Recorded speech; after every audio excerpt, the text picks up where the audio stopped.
Bonjour à tous, 11e épisode de C'est Legality Times. Aujourd'hui, un sujet a priori rébarbatif, mais qui a vocation à nous préoccuper de plus en plus, à préoccuper le justiciable de plus en plus,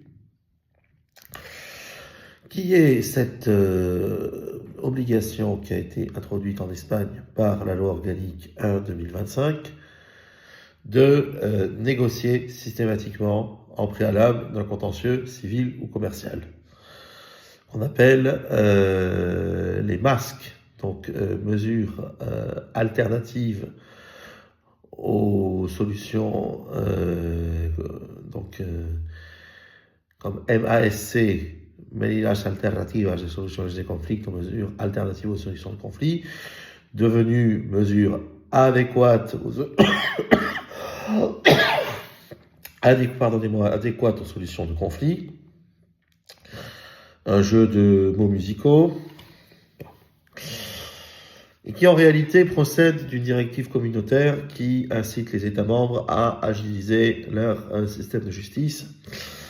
On en a également fait les frais, nous, en matière commerciale, puisque les tribunaux de commerce s'appellent désormais tribunaux des activités économiques, puisque l'article 131.1, 131.15 en matière de médiation judiciaire s'applique maintenant systématiquement à la matière commerciale et qu'il nous est à nous aussi, en matière commerciale, imposé la négociation préalable. Bon. Alors c'est vrai en Espagne depuis le début de cette année. C'est officiellement rentré en vigueur le 4 avril dernier, avec un résultat malheureusement complètement contre-productif, à savoir un engorgement des tribunaux, c'est-à-dire que tout le monde a voulu assigner, alors que justement on aurait pu trouver des solutions alternatives. Les justiciables ont souhaité assigner à toute force avant que cette loi entre en vigueur, par peur d'un alourdissement. Donc on voit bien que le désengorgement des tribunaux escompté par cette mesure, qui je vous rappelle, frappe de nullité toute présentation d'assignation. C'est-à-dire que si vous saisissez la justice sans avoir négocié au préalable et sans donner la preuve que vous avez tenté de négocier au préalable, on dit non, négocier. Et ça se fait, le cas échéant, sous la supervision du juge. Bon, alors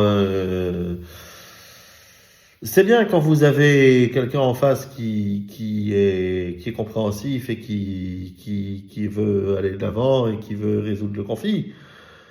Seulement quand vous avez quelqu'un qui est d'entrée fermé à tout dialogue, en réalité c'est de la poudre au moineau, comme on dit, parce que vous allez vous retrouver avec l'obligation de négocier, une obligation de vous asseoir autour d'une table avec quelqu'un qui n'en a pas du tout envie. Donc, qui va justement user de cette faculté dilatoire, qui va retourner cette mesure contre vous pour gagner du temps, sachant très bien que de toute façon, sinon vous ne pourrez pas par définition la signer. Donc en réalité, c'est plutôt inquiétant. Voilà. Manque de bol. Aussi bien en France qu'en Espagne, on est aujourd'hui tenu de négocier avant d'assigner. Ça ne s'applique pas encore à la matière pénale. Ça ne devrait pas tarder. Pour l'instant, ce sont les matières civiles et commerciales qui sont en jeu. Alors évidemment, l'adage mieux vaut mauvais arrangement qu'un bon procès trouve dans cette mesure son germe. Mais à la condition sine qua non que les parties veuillent négocier. Et malheureusement, c'est très très loin d'être ancré dans la mentalité du justiciable. D'autant qu'en matière commerciale, quand on veut vraiment négocier, en réalité, on introduit quelque chose qui s'appelle une clause compromissoire. Et là, oui, c'est beaucoup plus efficace et qui permet de soumettre à l'arbitrage, soit du tribunal arbitral dépendant de la chambre de commerce, soit d'une instance internationale spécialisée comme la CAIP, la chambre arbitrale internationale de Paris, ou la CAMP, la chambre arbitrale maritime de Paris, pour citer deux exemples. Bon, il faut en avoir les moyens. L'arbitrage, ça coûte très cher. Et puis l'arbitrage, si jamais vous avez une décision qui n'est pas satisfaisante, il y a rarement de deuxième instance en arbitrage, pour ne pas dire jamais. Il y a un recours en révision qui peut être exercé devant la CAMP. Oui, on parlait de la Chambre arbitrale maritime de Paris. Oui, vous avez une possibilité d'un recours en révision. Pareil devant le tribunal arbitral de Barcelone. Mais dans la plupart des cas, vous n'êtes pas satisfait de votre décision arbitrale, vous saisissez la cour d'appel. Bon, donc on prend les mêmes et on recommence, j'allais dire. Donc vraiment, quand on veut négocier, on introduit cette clause compromissoire, il faut en avoir les moyens, il faut... Bon, voilà. Mais en matière commerciale, je doute très, très franchement de l'efficacité de la mesure. Évidemment, quand vous avez négocié, vous avez un accord qui est entériné devant le juge, c'est sans appel et c'est a priori un gain de temps. Seulement, si c'est pour laisser, malheureusement, si c'est pour laisser, s'il s'agit d'aller vite pour aller vite et de laisser le contentieux entier, bon, eh ben, la vérité, c'est que c'est en remédiant à ce premier conflit qu'on en préparera un second. Donc, voilà. Je suis pour ma part assez dubitatif quant à l'application de CMASC et je suis pour ma part assez dubitatif, même si je serai toujours tout oui pour qui voudra négocier. Là, il est évident que qui rentrera dans mon cabinet et me dira je veux a priori assigner, se verra de toute façon proposer la négociation, quoi qu'il en soit. Maintenant, quand vous avez un cas où vous avez en face de vous, je m'excuse du terme, une tête de l'art, avec qui vous avez déjà tenté la négociation, avec qui il y a eu déjà vis-à-vis duquel il y a déjà eu une preuve de bonne volonté et qui a fermé toutes les portes, bon, eh ben, on va pas assister. Hein. Donc, malheureusement, pour l'instant, l'effet est assez contre-productif. Je ne sais pas, il nous faudra sûrement encore un peu de mou pour savoir qu'est-ce qu'il en sera de l'utilité de ces masques. En matière commerciale, je suis très sceptique, sachant de toute façon que la négociation procède de la volonté. Imposer la négociation,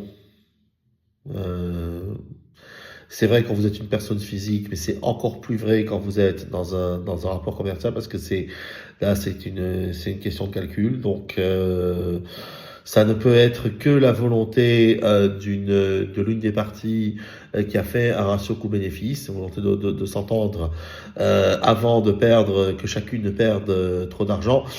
Le problème, encore une fois, que nos chers magistrats, je rappelle que en France, on est des juges consulaires, qui souvent d'ailleurs même sont des commerçants, en Espagne sont des magistrats professionnels, donc des fonctionnaires.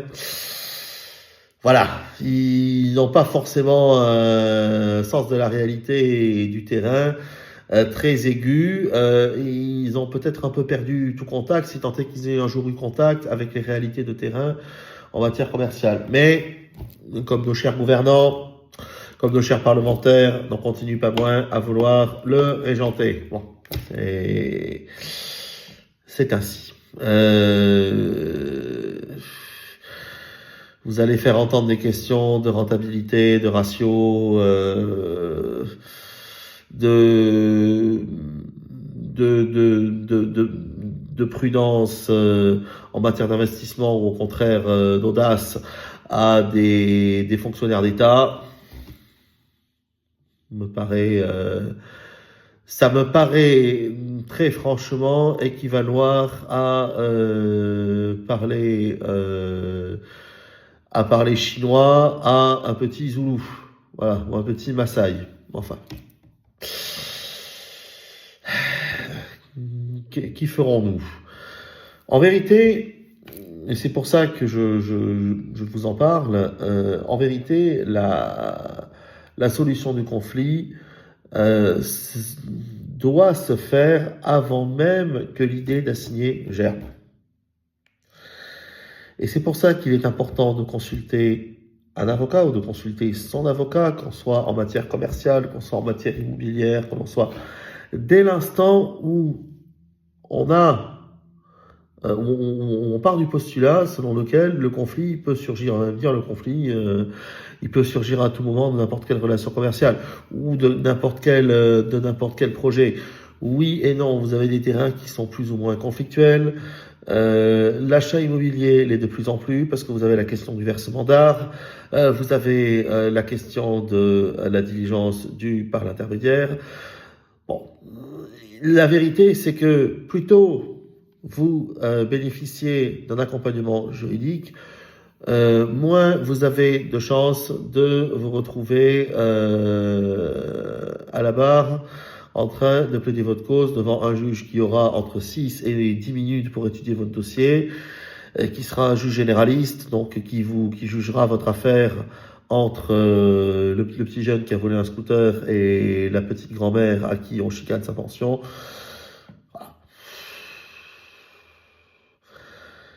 La vérité, c'est que plus ça va, moi je crois en la justice.